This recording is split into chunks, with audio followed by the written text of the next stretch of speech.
$2,000. Apache!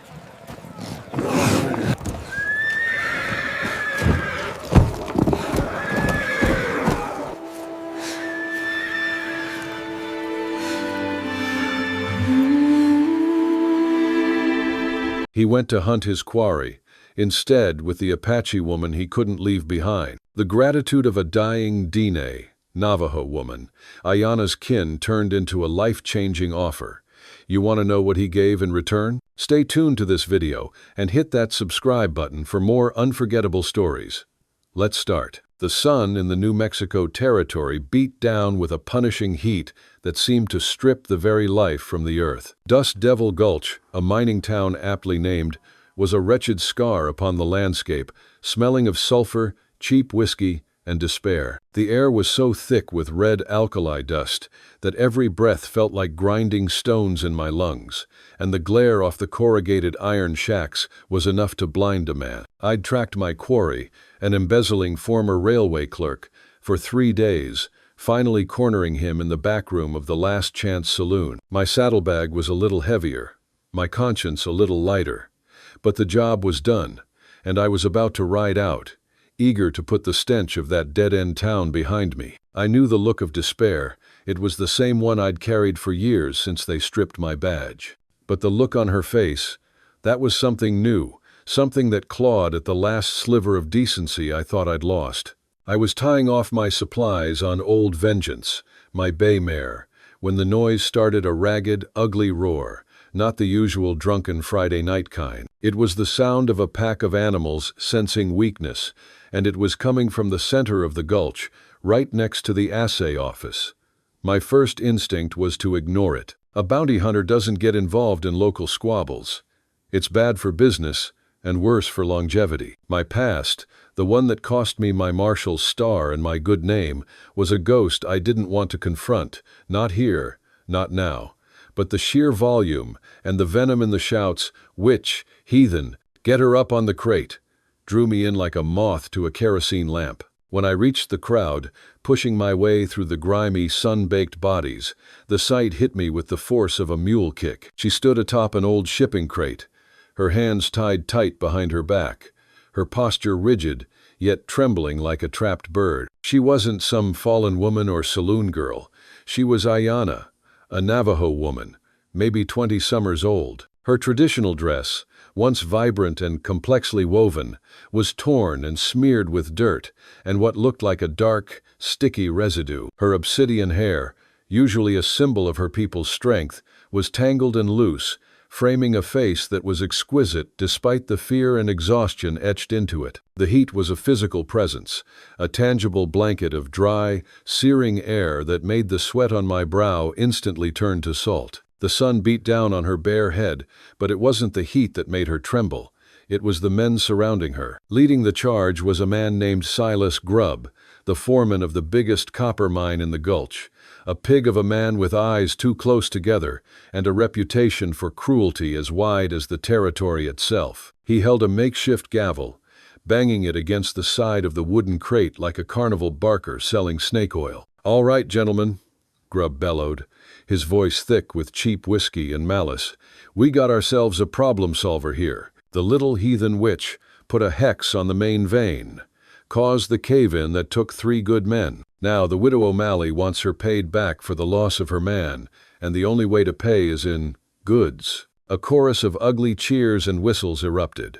They weren't seeing a woman, they were seeing an object, a piece of stolen property to be divvied up. Her humanity had been stripped away by their collective greed and superstitious fear. The injustice of it was a bitter taste in my mouth, familiar and unwelcome. I watched her for a moment, my hand instinctively resting on the cold steel of my Colt Peacemaker.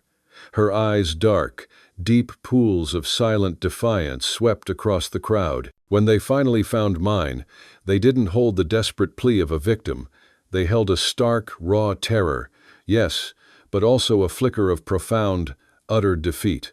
She was beyond crying out. She was simply waiting for the inevitable, completely powerless, completely objectified. This is what they did, a voice whispered in the dark corners of my mind. They stripped you of your badge, your name, your purpose.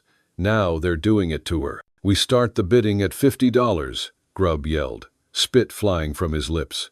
60, a burly prospector with a greasy beard shouted. 100, another chimed in, stepping closer to the crate, his eyes raking over Ayanna with open lust. That was the turning point. It wasn't the injustice of the situation that finally broke my resolve. It was the look in her eyes, that brief moment of connection where I saw my own past agony reflected, magnified tenfold. My code, the one they said I broke, the one that commanded me to uphold justice, surged through me, overpowering the caution of the lone drifter. I stepped forward, my heavy spurs clanking on the dry earth, announcing my presence. $2,000, I said, my voice cutting through the noise, flat and cold as a desert snake. The noise died instantly. It was the kind of silence that hurt your ears. Every head in that wretched town square snapped to me, the stranger. My leather duster, coated in days of trail dust, the 2 revolvers slung low on my hips, the scarred face, the quiet intensity. I was Caleb McCready, gray at the temples, the war still stiff in my hip, but the set of my shoulders promised I was still dangerous. They all screamed, "Trouble." I palmed a buckskin sack of fresh gold enough to hush a crowd and dropped it in the dust with a hard, metallic thud. That's the bounty money for Thomas Rourke, the embezzler. He's in the sheriff's office now, cooling his heels. It's enough to buy silence. Now, untie her.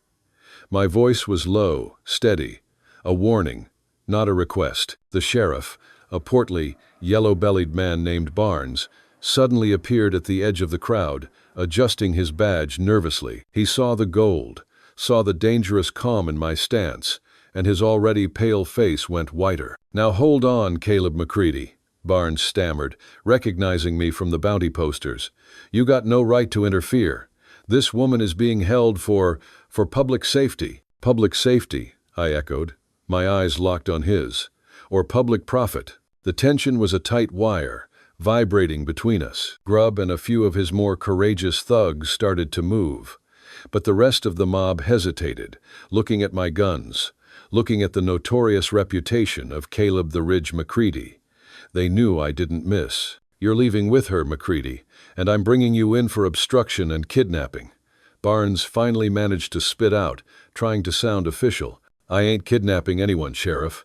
I just completed a legal transaction," I said, stepping closer to the crate. "I bought her freedom.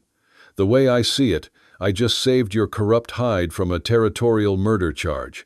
Take the gold and scatter." The threat was clear. I reached the crate. Ayanna didn't move. Her body was still coiled with fear, her eyes wide. I used my Bowie knife to slice the coarse rope binding her wrists. The moment her hands were free, she didn't rub them or turn to run. She simply looked at me, a question mark hovering in the silence between us. "Down," I ordered, my voice gentle for the first time. She hesitated, then slid off the crate, her legs nearly giving out from under her. I caught her by the arm, and the feel of her skin, warm and surprisingly firm beneath the tattered fabric, was an electric shock. It was the first human contact I'd had that wasn't a handshake or a punch in a long, long time. I kept my grip firm, using her to pivot, facing the still hostile crowd. My eyes settled on Grubb. "This woman is under my protection now. If any of you follow, or if any harm comes to her, I will find you. And you will wish I hadn't."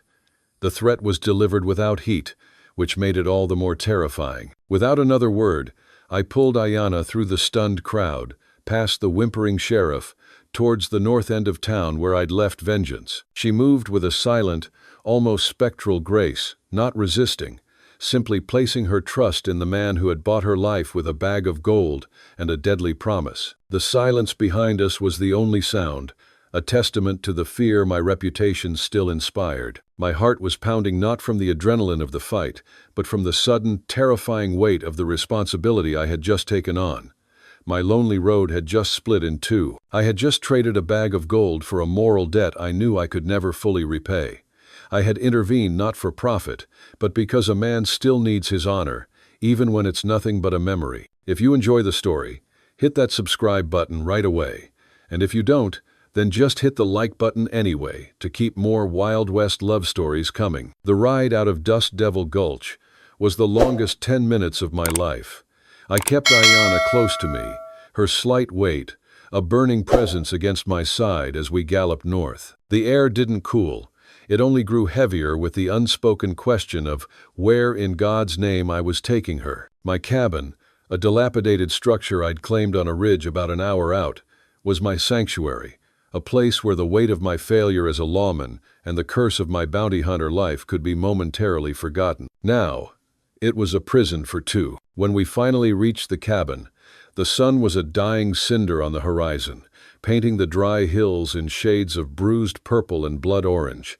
I dismounted first, my muscles aching from the tension. I lifted Ayanna down, and as her feet touched the ground, she immediately swayed. Her hands, still raw from the ropes, were trembling violently. I saw it then, the deeper exhaustion, the trauma that had been masked by sheer terror. She hadn't broken down in town. She wouldn't allow herself to. But here, in the fragile safety of my shadow, the terror was catching up. I didn't press her. I just led her inside.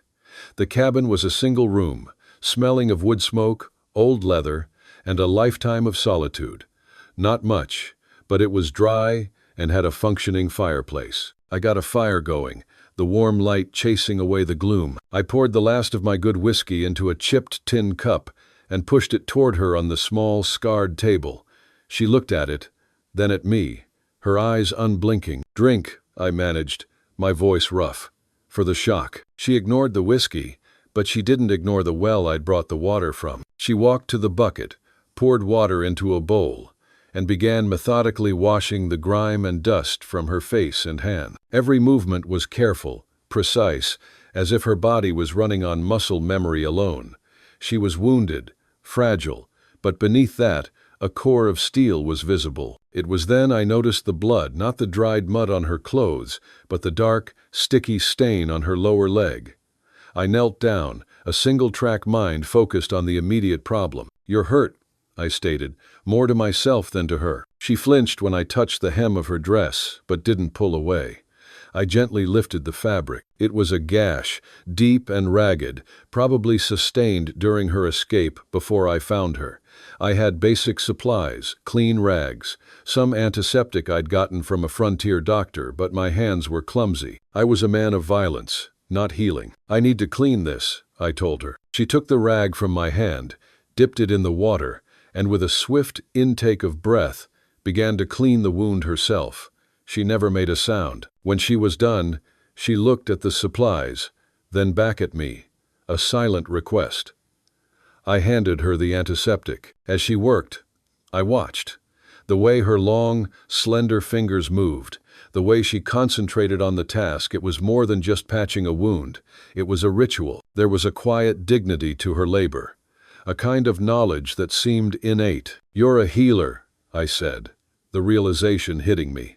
"Not a witch. They tried to sell you for fear, didn't they?" She finally spoke, her voice a low, musical murmur, her English hesitant but clear. "Dine." She touched her chest. "It means the people. Outsiders call us Navajo. My people call me Whisper." "Caleb," I replied, pointing to myself. "They call me the Ridge, the place they send their failures." Ayanna Whisper finished bandaging her leg, her dark eyes finally meeting mine, holding my gaze without fear. It was a measuring look. She was looking at the man beneath the dust and the gun. "You saved my life, Caleb the Ridge," she said, her voice barely above a whisper, but carrying the weight of a heavy stone. "The debt, it is sacred. You have given me life. I must give you honor." I shook my head. "You don't owe me anything. I did what a man should do. That's my burden." She shifted, sitting straighter. She reached out, and her hand settled on my forearm.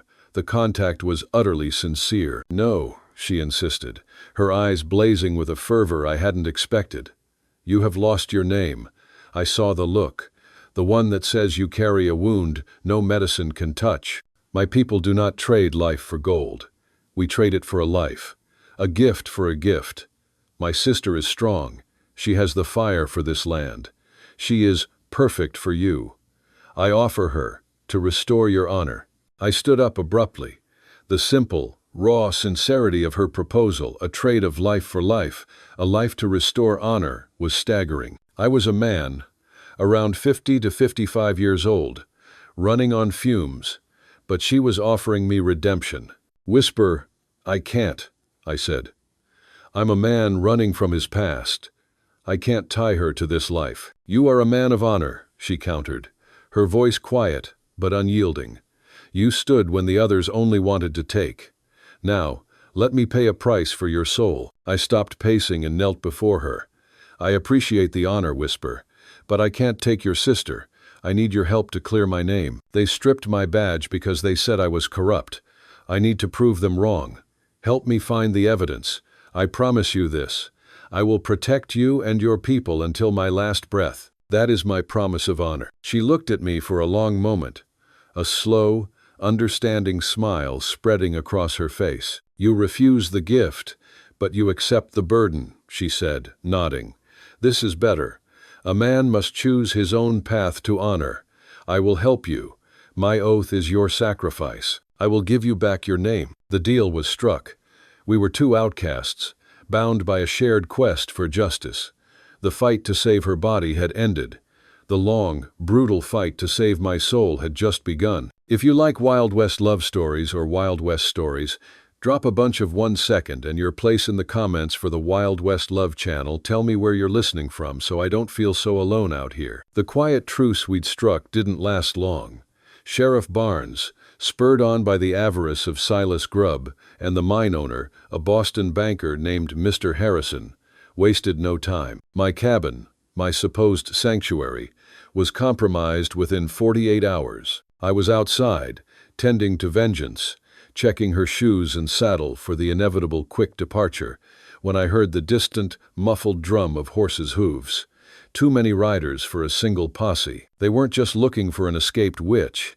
They were hunting a disgraced former lawman with a sizable bounty of his own, using Ayanna as the bait to drag me out. I rushed back inside. "Whisper, we're leaving now. They're here." She didn't panic. She moved with the fluid, contained energy I'd come to admire. She grabbed the small pouch of herbs she'd gathered, and her water skin. "They move fast," she stated, her voice tight. "They are angry for the loss of the gold, and the loss of their power.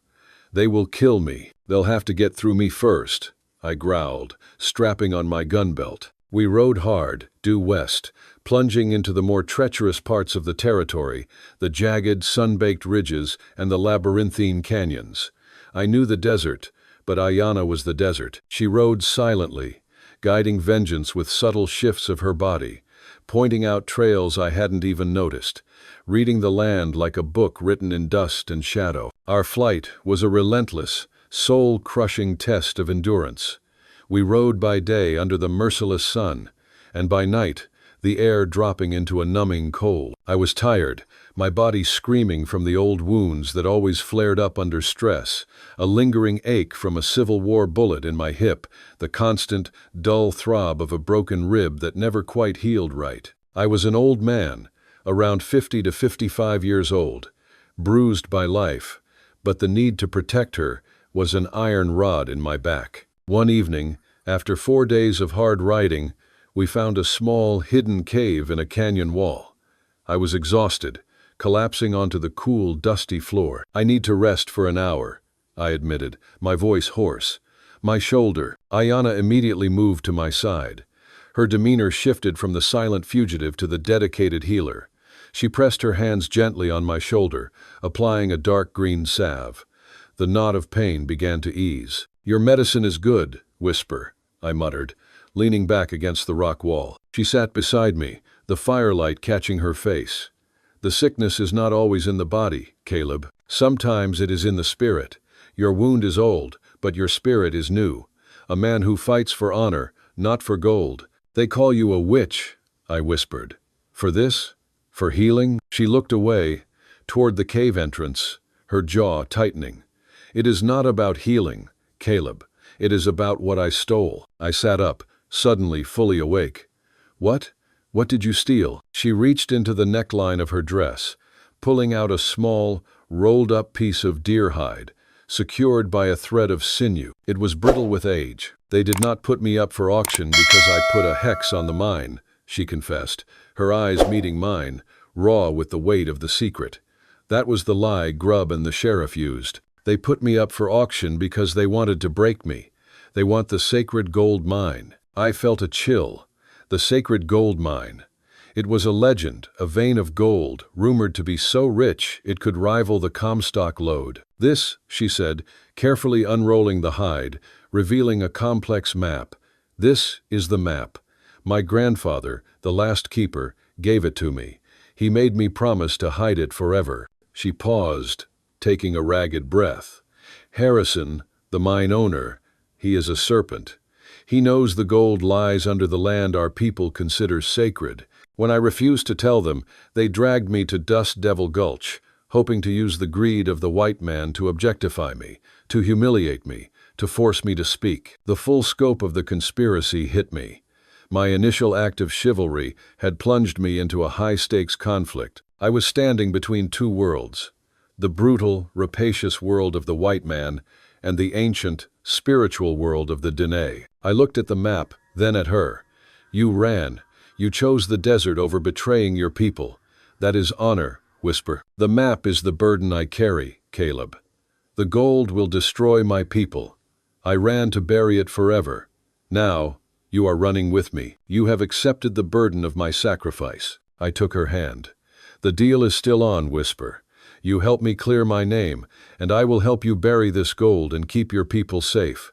We fight for justice. I felt a fierce, almost desperate surge of emotion. She offered me danger, hardship, and a moral war that was bigger than both of us. But in that, she offered me the only thing I truly craved. Redemption, the final chance for a former lawman to live up to the badge he'd lost. My feelings for her were not pity or simple affection. They were the terrifying, unstoppable gravity of a deep and righteous love. Hey there, friend, take a moment and get yourself a full glass of water. It's easy to forget, but staying hydrated is crucial for your health. Also, if you've been sitting for a while, do a quick lap around the room and give your eyes a break from the screen. Your body will thank you. The canyon was a tomb of red rock and shadow, a natural fortress that quickly became our last stand. We had been cornered. Barnes and Grubb, along with 4 of their meanest hired guns, had anticipated our flight route, boxing us in a narrow, dead-end pass they called Vulture's Roost. It was the perfect ambush spot, a place where the desert itself became the executioner. We got you now, McCready.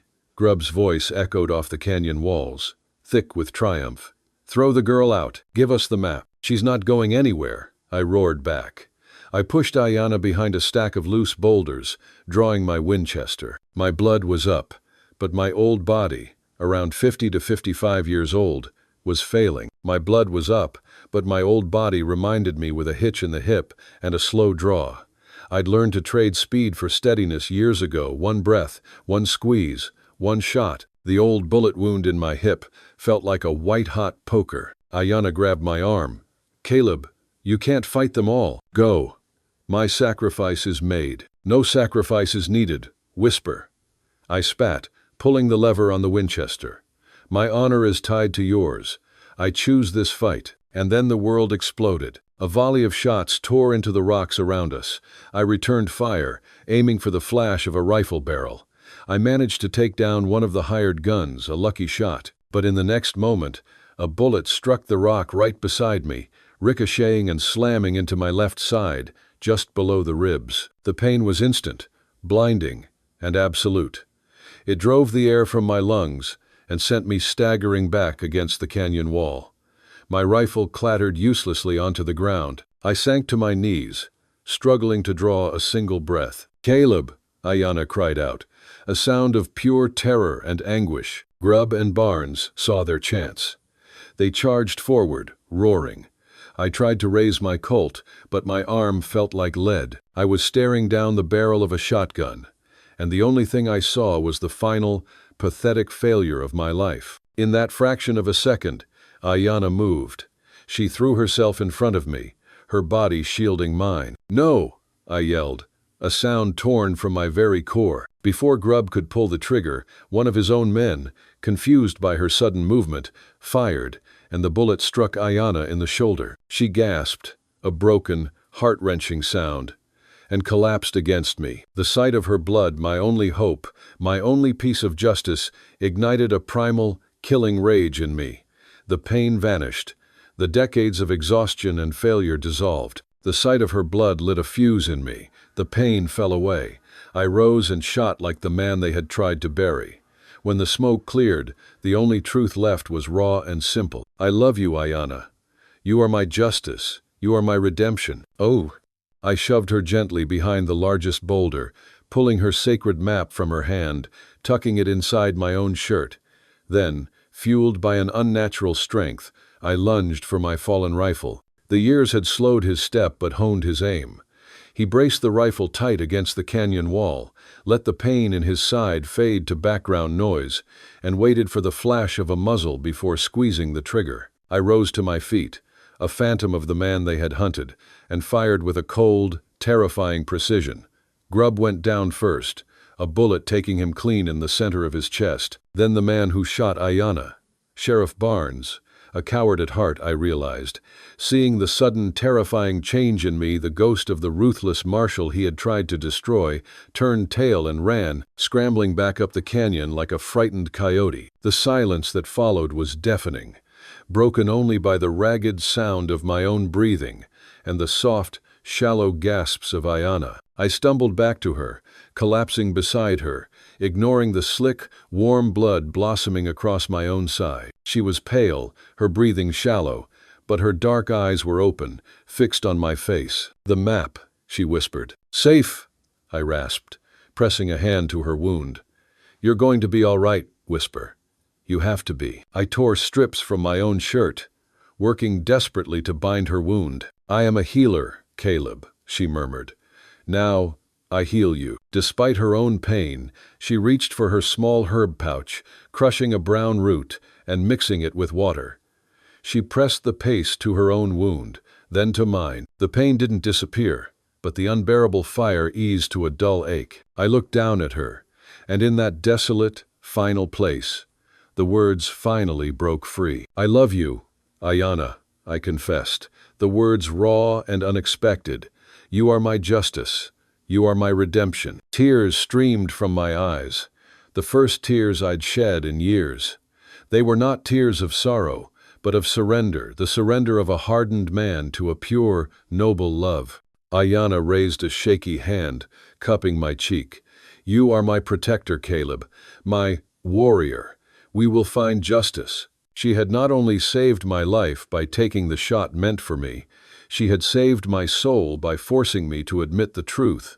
The battle was won, but the war for our future had just begun. If you're watching on TV, don't hesitate, grab your phone and hit subscribe to my channel so you'll never miss out on our amazing characters. The aftermath of Vulture's Roost was a grim monument to desperation. We spent 3 excruciating days in that desolate canyon, tending to our wounds, surviving on iron will and Ayanna's meticulous knowledge of the desert's meager offerings. I buried the dead Grubb and the 2 hired guns, a heavy, silent ceremony.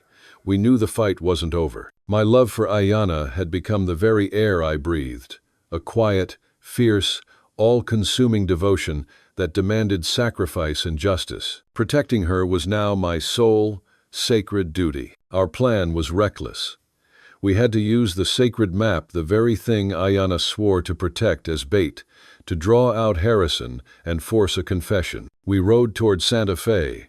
I left Ayanna hidden on the outskirts of the town, under the care of a kindly but skeptical rancher's wife. I held her close, feeling the fragile strength of her healed shoulder against me. "Be careful, my warrior," she whispered, her eyes mirroring the depth of my own fear. "Bring back my justice." I nodded, unable to speak, and rode into Santa Fe, my mission clear: redemption or death. I cashed in the bounty for Thomas Rourke. The gold was substantial enough to make a desperate man talk. Rourke, the embezzler, a weak, self-serving man, quickly gave up the location of the missing ledger that proved Harrison's corporate corruption and my innocence. My former name, Caleb McCready, felt heavy on my tongue, but the sight of the ledger made it feel righteous again. I didn't seek a quick confession. I demanded a territorial hearing. 2 days later, in a cramped, oak-paneled chamber, the territorial committee convened. Harrison, the Boston banker, impeccably dressed but with the frantic, sweat-soaked eyes of a trapped rat, and Sheriff Barnes, pale, trembling, constantly wiping his palms, were there, flanked by their expensive, nervous lawyer. The ledger entered as Exhibit A. Rourke's sworn affidavit bore the date the 7th of May, 1888. Judge Alton Pierce compelled Sheriff Barnes to surrender the auction gold and file a death report for Grubb's men. Under oath, Barnes cracked. Harrison followed, all silk stripped to wire. A hush fell over the chamber. The three-man committee exchanged uneasy glances, the scrape of Judge Pierce's chair loud in the silence. A few townsfolk who had slipped in to watch shifted in their seats. One woman gasped and covered her mouth with a gloved hand. The clerk's pen trembled over the ledger as if afraid to write down what he'd just heard. Even the sunlight that filtered through the high window seemed to dim, as though the room itself was holding its breath. Judge Pierce rapped his gavel. "Mr. McCready, state your accusation plainly." I met Harrison's eye. "I accuse this man of bribery, land theft, and of inciting a mob to murder." Harrison shifted in his chair, forcing a smile. "That's a bold tale from a disgraced lawman. Where's your proof?" "The proof," I said, laying the leather-bound ledger on the table, "is here. Every payment, every signature, your handwriting." A murmur rippled through the room before the judge called for order. The atmosphere was thick with money and lies. Harrison's lawyer immediately dismissed me. "Mr. McCready is a disgraced former marshal and a known bounty hunter. His evidence is fabricated." I stood tall, drawing on the memory of the badge I once wore. "The evidence is the ledger, right here. It shows Mr. Harrison used his company funds to bribe officials and forge land titles from the Navajo, and it shows the payment made to frame me 3 years ago when I refused to look the other way." Harrison's lawyer scoffed. "And the source of this ledger?" I paused, looking Harrison dead in the eye. "It was provided by Mr. Rourke, who you embezzled, and then tried to silence. But that's not the only piece. Mr. Harrison, you are not just a thief. You are a murderer." Harrison flinched violently. Barnes looked ready to vomit. "You incited a mob to kill an innocent Navajo woman, Ayanna, for a map that leads to your greed. You then sent your foreman, Grubb, and 6 armed men to eliminate us both. I survived. Grubb did not." Sheriff Barnes ran like a scared rabbit. I pointed to the sheriff. "He has the gold from the auction, and he has the bodies of Grubb's men as witnesses." The committee demanded answers. The sheriff, his fear of prison outweighing his loyalty to Harrison's money, finally broke.